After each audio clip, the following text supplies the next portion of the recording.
Doctorado en Educación, Universidad Pedagógica Experimental Libertador, Instituto Pedagógico Rural Gervasio Rubio. Curso Epistemología y Educación. Facilitador doctora Lady Seymar Rodríguez. Tema: estilos de pensamiento introspectivo vivencial, enfoque epistemológico vivencialismo. Expositores: Ivette Serrano, Sonia Roa, Gloria Niño, Giovanni Sánchez, Angie Martín. Pensamiento introspectivo vivencial. Las personas en las que predomina el pensamiento intuitivo vivencial o introspectivo vivencial son las personas que priman las vivencias y las experiencias de la vida y no pueden entender el mundo por completo si no lo viven y lo experimentan por sí mismos. Tienden a ser intuitivos, empáticos, emocionales, sensibles, y construyen a partir de las reflexiones basadas en vivencias propias o internas. El arquetipo de estas personas suele ser de un alto nivel de empatía: los maestros, comunicadores sociales, trabajadores sociales, enfermeros.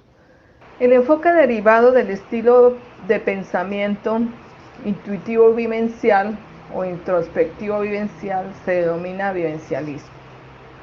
En este enfoque, el conocimiento es la interpretación de la realidad tal y como ella aparece en el interior de los espacios de la conciencia subjetiva. También define el conocimiento como un acto de comprensión de una realidad. Hace énfasis en la noción del sujeto y de una realidad subjetiva. Es una especie de simbiosis entre el sujeto investigador y el objeto de estudio. Para realizar este tipo de investigación se utilizan herramientas como interpretación hermenéutica, la convivencia y el desarrollo de la experiencia sociocultural, los análisis dialécticos de las intervenciones en espacios vivenciales y en situaciones problemáticas reales, los estudios de caso, etc. Esta tesis de enfoque introspectivo vivencial plantea que el conocimiento entonces carece en cuanto tal de ese estatuto objetivo universal e independiente. No tiene carácter de constante con respecto a las variables del entorno. Por el contrario, varía en dependencia de los estándares socioculturales de cada época histórica. Al respecto, Kuhn, en 1975, es el iniciador de esta reacción. Es el que menos radicalmente se apega a esa tesis general. Propone los conceptos de comunidad científica, paradigma, ciencia normal, crisis, revolución científica y otros para explicar el desarrollo de la ciencia en una secuencia como esta: paradigma 1, ciencia normal 1, crisis, revolución, paradigma, ciencia normal. Por tanto, las teorías científicas no se superan unas a otras mediante procesos de verificación y de falsación. Simplemente cambian en virtud de las crisis y pérdidas de fe en un determinado paradigma científico, y esto, a su vez, depende más de las variables sociohistóricas que de los procesos del conocimiento en sí mismos. Mientras que Paul Feyerabend, en 1975 también, ofrece una versión más radical, llevando la tesis general de esta postura a sus extremas consecuencias. Dado que no existe el método, cada quien puede usar el que quiera. Principio del todo vale y postulación del anarquismo epistemológico.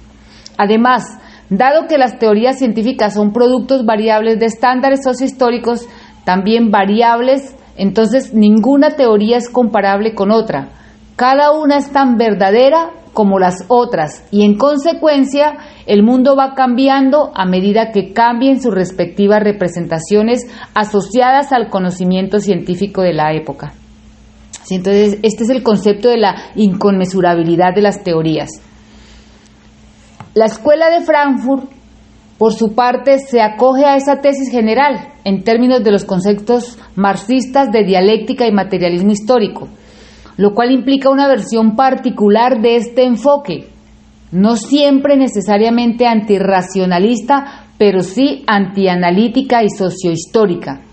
A diferencia de los enfoques de Kuhn y Feyerabend, que no proponen una orientación epistemológico-metodológica definida para sustituir los anteriores modelos positivistas y racionalistas, la escuela sí ofrece su propia opción, Antes que nada y muy en general, incluyendo las versiones de algunos simpatizantes de la escuela como Seifer en 1976, entre otros, retoma ciertos conceptos de varias posiciones filosóficas del pasado, tales como la fenomenología de Husserl, intuición, esencia, vivencia, el historicismo de varios autores tales como Hegel, todo conocimiento es conocimiento histórico, Dilthey, experiencia vivida, comprensión, interpretación, hermenéutica, ciencias de la naturaleza y del espíritu, ¿sí?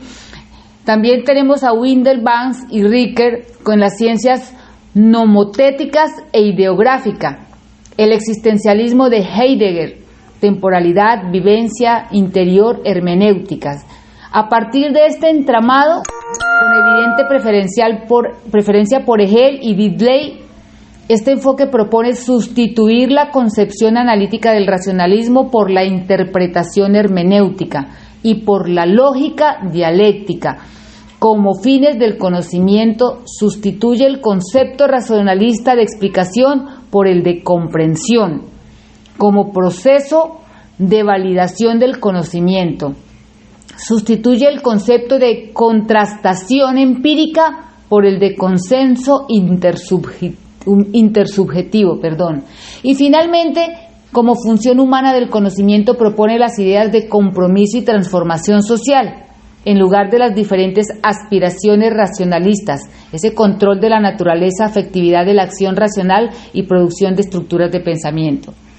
Como producto de estas tres versiones sobre la tesis general antianalítica y sociohistórica, en el seno de las ciencias sociales se han promovido diversas opciones metodológicas que tienen en común los siguientes rasgos: los rechazos a los tratamientos y lenguajes lógico-matemáticos y simbólicos en general, la preferencia por técnicas no estructuradas y flexibles de recolección de datos, la inclusión de la experiencia del investigador en el conjunto de las fuentes de datos investigativos, apelación a juicios de personas típicamente relacionadas con los procesos bajo estudio, los mecanismos de razonamiento basados en las propiedades semánticas del lenguaje natural como calificativo, ¿sí? Ahora, desde la teoría, la búsqueda de autoapropiación requiere necesariamente de ejercitar la introspección, que es el medio para avanzar en autoapropiación. Por introspección no se habrá de entender echar una mirada al interior del sujeto. No ese mirar de términos de la vista, sino el ejercicio que realiza un sujeto experimentándose en la objetivación de los contenidos de su conciencia. Eso lo dice Lonergan en el 2001. Un sujeto que se experimenta a sí mismo operando, es decir, sabedor de que realiza operaciones que hacen posible esa explicitación de los contenidos de su conciencia.